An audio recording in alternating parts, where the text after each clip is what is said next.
Awal tadi Anda katakan bahwa di tengah ekspansi manufaktur Indonesia yang berada di atas level 50, tapi di satu sisi dari segi Hmm, produksi mengalami penurunan dibandingkan dengan bulan-bulan ya. sebelumnya. Nah, dari berbagai tantangan yang sudah Anda sebutkan sebelumnya, hambatan struktural apa sih Pak yang paling besar dirasakan oleh para pelaku industri?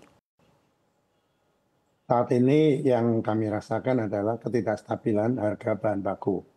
Bahan baku naik turun tidak menentu, tergantung dari situasi global, yang mana situasi global tersebut sangat dipengaruhi oleh kondisi geopolitik maupun kondisi nilai tukar dan dan juga diperberat dengan kondisi climate change atau cuaca yang tidak menentu di beberapa, karena bahan baku kita banyak tergantung dari pertanian yang tentunya cuaca ini sangat menentukan. Ini yang pertama.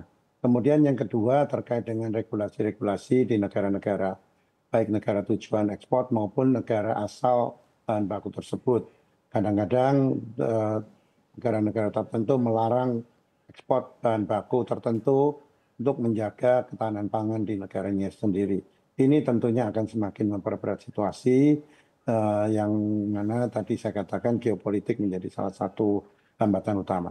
Dan yang ketiga tentunya adalah kondisi di dalam negeri, di mana kondisi dalam negeri ini juga ikut memperberat situasi, dengan akhir-akhir ini banyak sekali hambatan-hambatan baik itu demo maupun regulasi-regulasi yang tidak kondusif.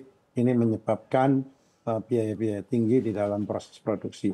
Ya, oleh sebab itu kita perlu bersatu Mbak Sasa untuk baik dengan pemerintah maupun dengan dunia akademisi untuk mencari inovasi-inovasi baru, dan kita berharap pemerintah bisa segera menuntaskan masalah-masalah politik yang ada sehingga kita lebih fokus dalam kegiatan ekonomi untuk meningkatkan kesejahteraan masyarakat dan menciptakan lapangan pekerjaan. Karena kalau kita lihat dari sisi investasi industri makanan minuman, sebenarnya minat masuk ke industri makanan minuman sangat besar sekali.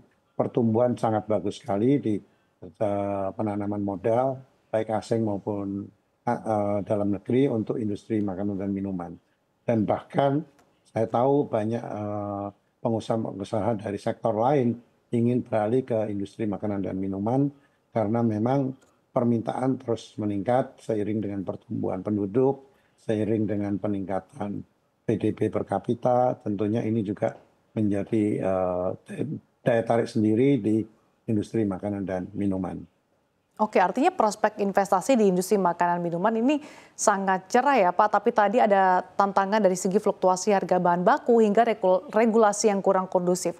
Kalau dari GAPMI sendiri, usulan konkret kepada pemerintah Pak untuk mengatasi hal ini seperti apa Pak dalam jangka pendek menengahnya? Ya, kita ingin menyampaikan ke pemerintah, terutama Presiden dan seluruh jajarannya. Beberapa waktu yang lalu kami sampaikan kita harus melaksanakan Indonesia Incorporated, di mana ini kita harus bersatu padu untuk fokus dalam pengembangan usaha, pengembangan industri, pengembangan dunia usaha. Ini sangat penting sekali antara pemerintah, dunia usaha, akademisi, dan bahkan dengan serikat pekerja dan komunitas. Kita harus bersatu padu untuk memperbaiki suasana kondusif, izin berusaha yang lebih baik lagi, baik di pusat maupun di daerah. Kemudian regulasi-regulasi yang sangat menghambat, ini perlu disinkronkan, perlu diregulasi, di mana sebenarnya Presiden sudah berkomitmen untuk membentuk Pokja deregulasi. Kita tinggal menunggu implementasinya seperti apa. Di samping itu sebetulnya pemerintah juga sedang membentuk Pokja peningkatan daya saing, tentunya ini juga sangat penting sekali untuk segera diimplementasikan.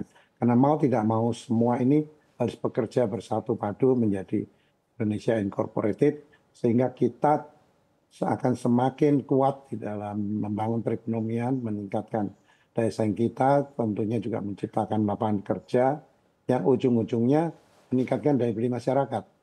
Jangan sampai gelombang-gelombang PHK yang akhir-akhir ini terjadi terus-menerus akan semakin menggerus perekonomian kita yang sebenarnya sudah semakin tumbuh ya.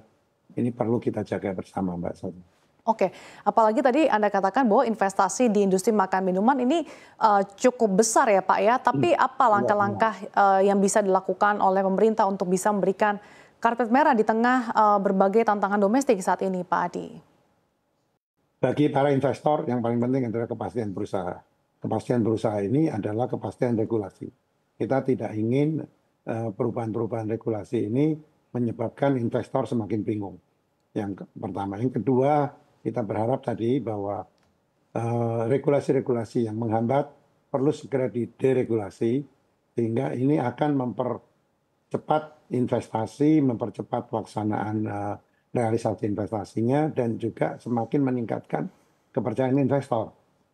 Sehingga kita berharap dengan peningkatan investasi tentunya akan ikut mendorong pertumbuhan ekonomi yang dicanangkan oleh Presiden untuk mencapai 8% pada tahun 2029. Kalau kepercayaan investor meningkat, ease of doing business semakin baik, saya yakin dan saya optimis bahwa perekonomian kita akan bisa mencapai hal tersebut.